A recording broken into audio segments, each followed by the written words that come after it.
So I bought a 1300 GSA, and I thought I would just do a quick first impressions. I literally have like 5 miles on it. It's super cold today, so I didn't get out there for very long. I just picked it up. When this bike was, sorry for the filthy basement. When the bike was released, I absolutely hated it. I hated the way that the sort of, especially with how this looked and the side. I felt like this section just looked like a BMW key fob. So I was not a big fan of the design. When I saw it in person at like a launch event, especially in the triple black, it was interesting. Like, it grew on me. I don't mind it at all now, actually. I think it's a little bit smaller than the giant 1200 GSA. At least it feels a little bit smaller.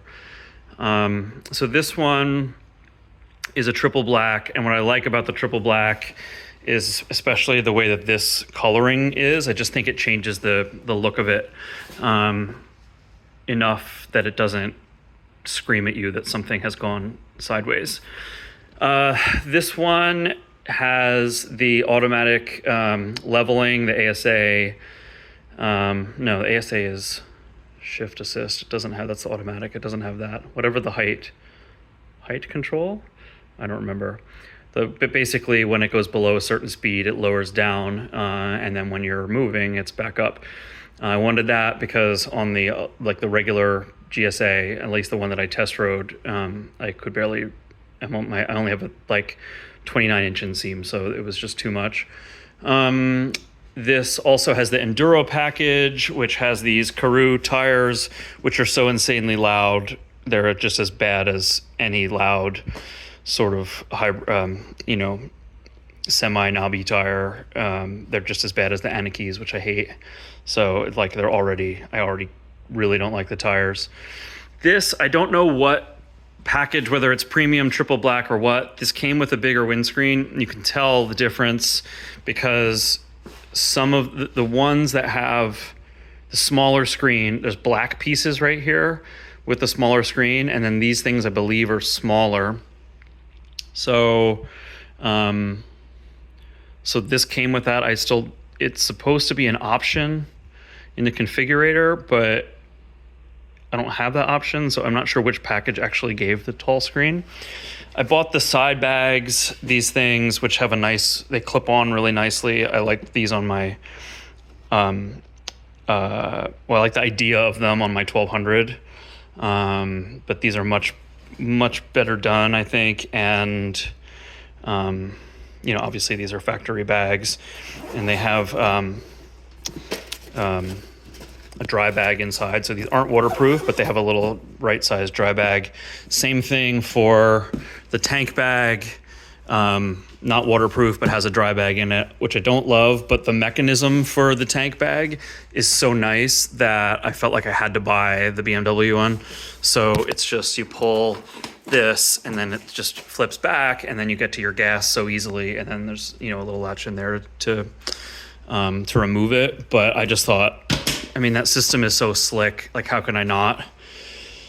It has heated seats, which I don't like. Don't need them. But whatever. The bags weren't in stock yet, so I don't have side bags. I normally do a smaller top case than this, but I just figured I'd go with the BMW one because they had it, and it has power and a light, which is kind of nice. Who knows how flimsy that will be. And then you open it with this button back here. It has central locking as well for the back and the side, but it doesn't have central locking for the right pannier, which is crazy. These are cool. The engine guards, you can put your leg up on them. You don't need highway pegs. They also have these pieces built in. That's what I damaged my 1200 in Baja. And so those are built in now, which is amazing. They sell now a guard, like a final drive guard, which I don't think I personally need, but that's a new part from BMW. the Enduro Package also has adjustable pegs, so you can see here. I'm guessing you just move from the top bolt hole to the bottom bolt hole if you want lower pegs. And I think the thing, normally I don't like that. Normally I want my pegs, my seat low, because I want the pegs.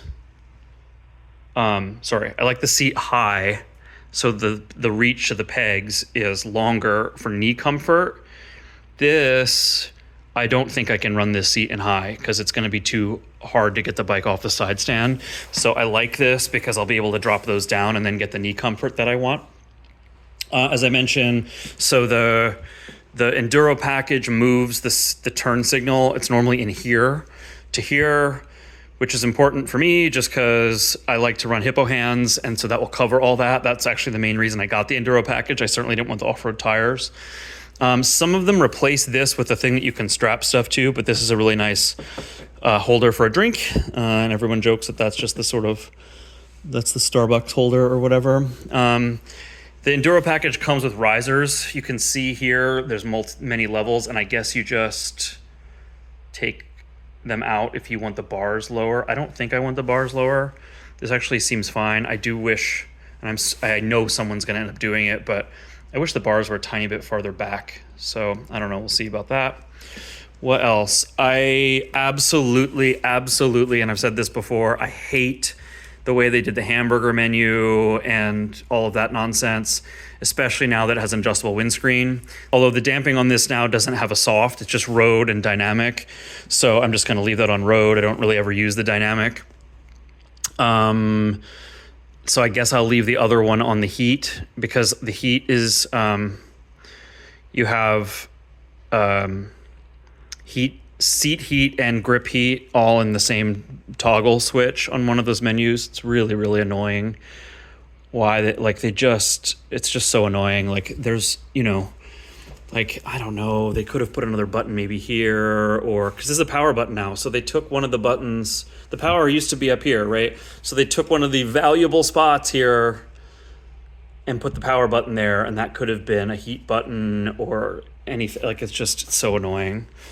The wind management, I mean, with the, it seems okay. Like when I had the screen pretty far up, I was surprised I was getting buffeting at the side of my helmet, kind of at the base of the helmet. And the air, like you can kind of see here, probably right here, this does not, I mean, there's a lip here to try to angle the air up.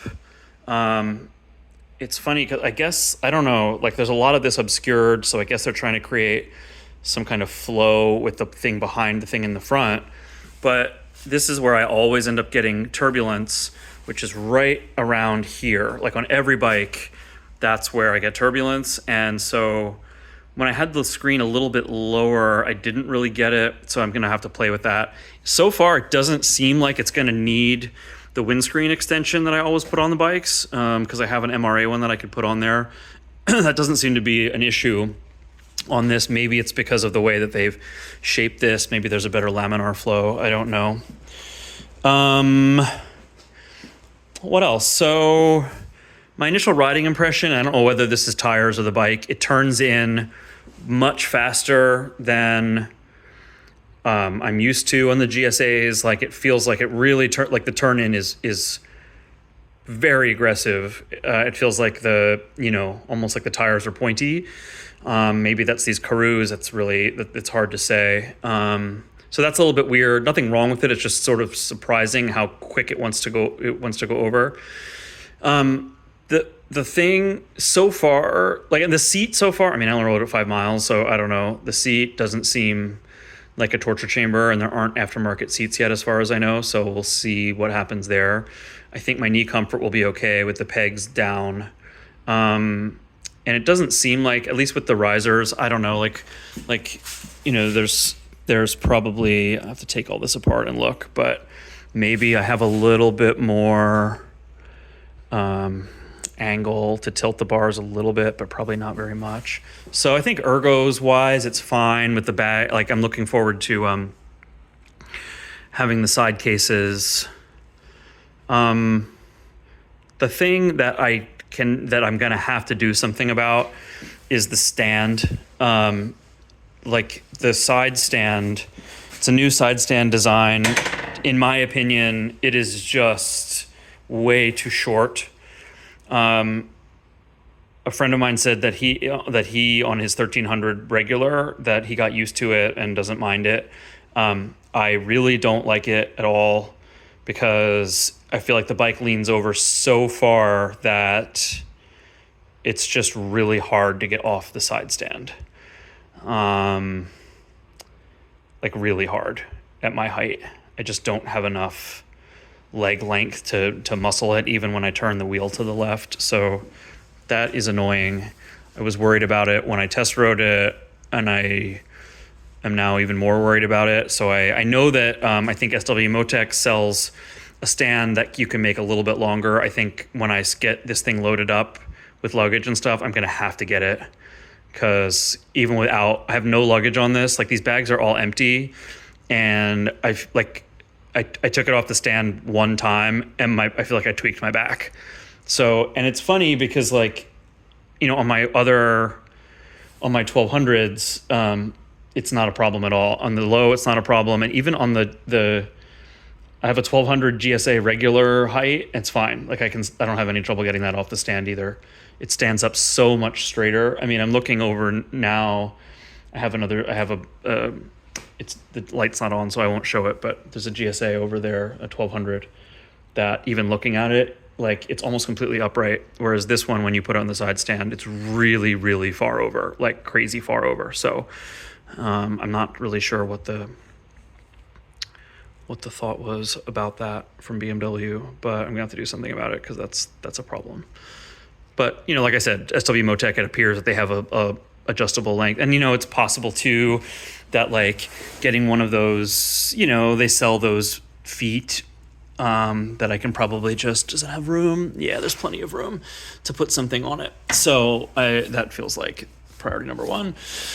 What else? I bought the BMW Radiator Guards there and there. They just snap in. It's really cool, really easy. What else did I get?